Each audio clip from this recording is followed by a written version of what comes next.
President Trump proposed a 50-year mortgage option to help make home ownership more accessible for young Americans. Will it work? What more needs to be done to ensure Americans can achieve the American dream? Here's the point.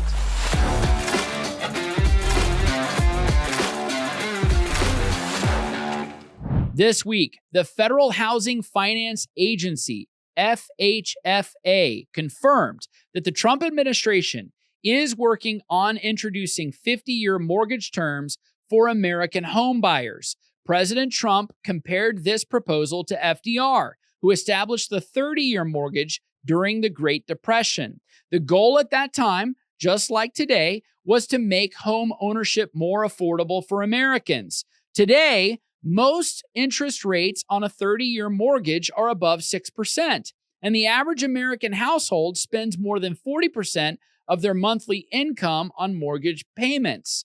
Today, the average home buyer in the United States is a Gen Xer in their 50s. The average first-time home buyer is a millennial at age 38.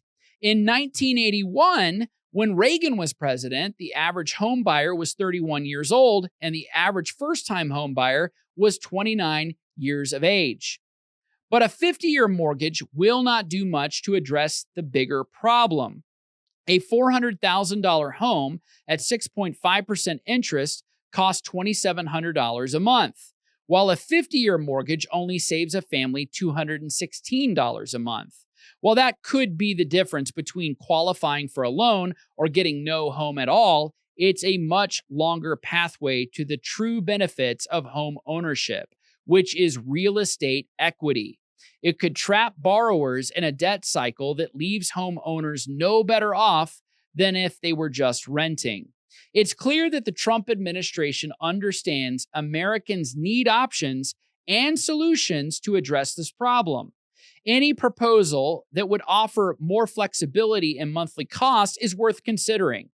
But what are some takeaways we can learn from the skyrocketing housing prices, rising interest rates, and the importance of American home ownership? First, we need to focus on making homes less expensive, not just more affordable month to month. The 50-year mortgage addresses cash flow, but the deeper issue is that home prices, especially since 2008 and 2020, has far outpaced the rise in the American wages dramatically. Consider this. In 1981, during the Reagan presidency, the median home price was around $69,000, which equals roughly $238,000 in today's dollars. The actual median home price today is $415,000. That's 74% higher than it should be if prices had simply kept pace with normal inflation. From 1984 to 2021, median household income grew 45% when adjusted for inflation.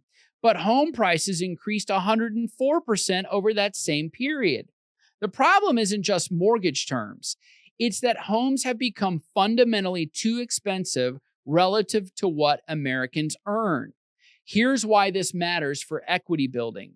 On a 50-year mortgage, after 5 years of payments, you'd have paid down only $6,700 in mortgage principal, compared to $33,000 of principal on a 30-year mortgage. After 30 years, when the traditional mortgage would be paid off, the 50-year borrower would still owe $387,000 towards their home.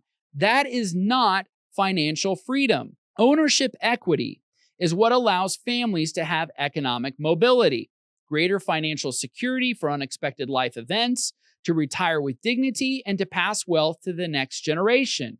We need solutions that help Americans build equity faster and to own a home free and clear.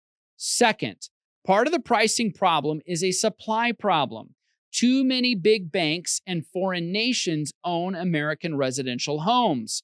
More than 574,000 single-family homes nationwide are owned by major financial institutions. While that's a small fraction of the total housing stock, these investors are heavily concentrated in specific markets. In some Sun Belt cities, institutional ownership reaches between 15 and 25% of single-family rentals. These institutions are purchasing homes with all cash offers, pricing out ordinary families who must secure financing before making an offer. Then there's foreign ownership.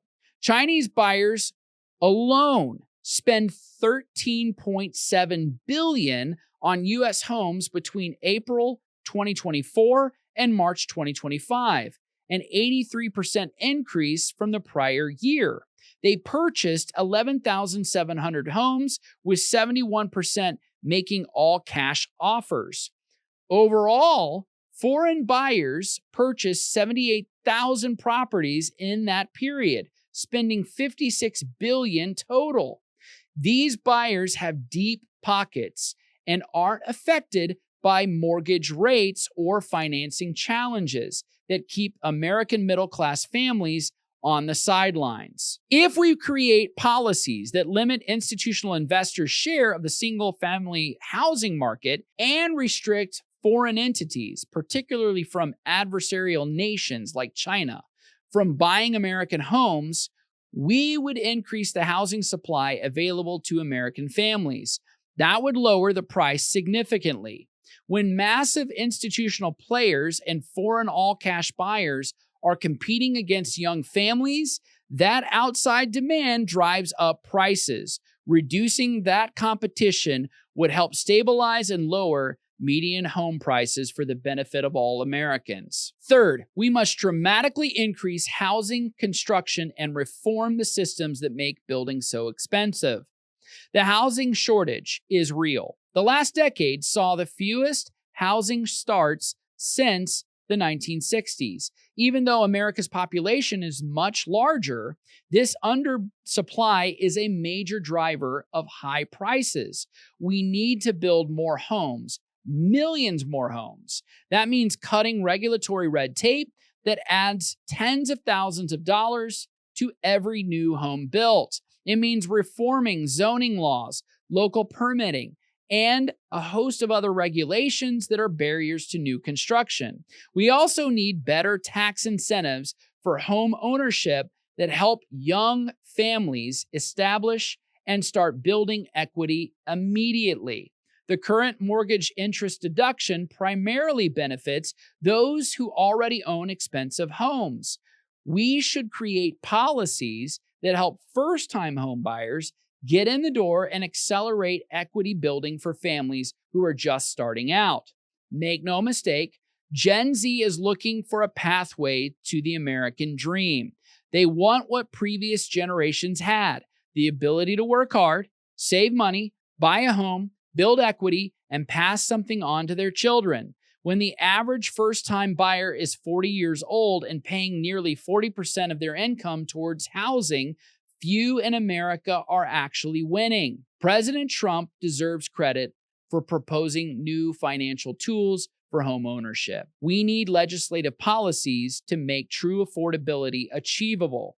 If America becomes a nation of renters, we will be that much closer to the radicalization and the Marxist revolution that would make America unrecognizable.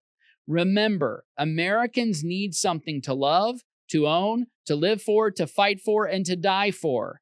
Christians should understand and appreciate this more comprehensively as a stewardship principle and not just through the lens of Gnostic pietism. God did create man in his own image to live in a material world and to steward that material world. Owning a home isn't merely a material ambition.